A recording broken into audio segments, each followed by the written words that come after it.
இதுதான் சமூக நீதி மாடலா? அண்ணாமலை இறக்கிய இடி. ஸ்டாலினின் மொத்த நாடகமும் அம்பலம்.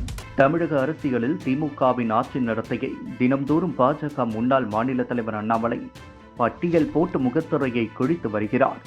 இந்நிலையில் கடந்த சில மாதத்திற்கு முன்னதாக ஆதி திராவிடர் மாணவர் விடுதியை தமிழக அரசு சமூக நீதி விடுதி என பெயர் மாற்றியது.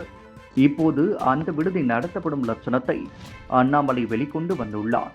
இதுகுறித்து பாஜக முன்னாள் மாநில தலைவர் அண்ணாமலை வெளியிட்டிருக்கையில், ஆதி திராவிட நலத்துறை சார்பில் தமிழகம் முழுவதும் நடத்தப்படும் மாணவர் விடுதிகளில் 100க்கும் மேற்பட்ட விடுதிகள் மூடப்பட்டுள்ளதாக வரும் செய்திகள் அதிர்ச்சி அளிக்கிறது.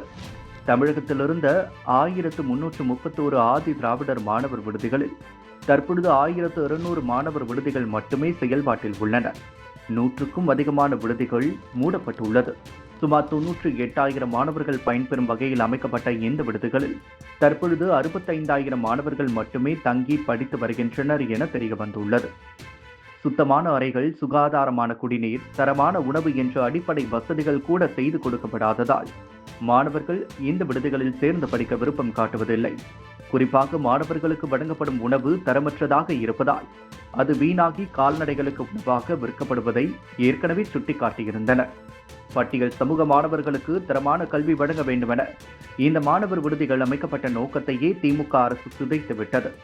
பட்டியல் பழங்குடி சமூக மக்கள் முன்னேற்றத்துக்காக மத்திய அரசு வழங்கும் நிதியை செலவிடாமல் ஆண்டுதோறும் திருப்பி அனுப்பி கொண்டிருக்கிறது திமுக அரசு.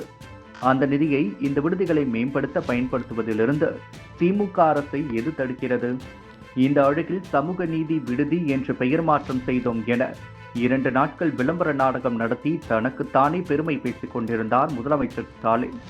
உதட்டளவில் சமூக நீதி பேசி ஊரை ஏமாற்றுவதில் காட்டும் ஆர்வத்தை பட்டியல் சமூக மக்கள், மாணவர்கள் முன்னேற்றத்தில் முதலமைச்சர் காட்ட வேண்டும் என தெரிவித்துள்ளார். இப்படி அண்ணாமலை பல விஷயத்தை வெளிக்கொண்டு வந்தாலும் அரசு இதெல்லாம் கவனத்தில் கொள்ளாமல் ஊழல் செய்வதை மட்டுமே முதல் வேலையாக செய்வதாக கூறப்படுகிறது.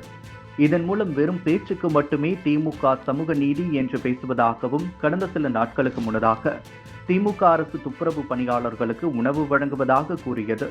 அதனை நடைமுறைக்கு கொண்டு வந்தது திமுக. ஆனால் அவர்களுக்கு சரியான உணவு வழங்கவில்லை என்றும், அவர்களுக்கு முறையான வசதிகளை அரசு செய்து கொடுக்கவில்லை என்று கூறப்படுகிறது.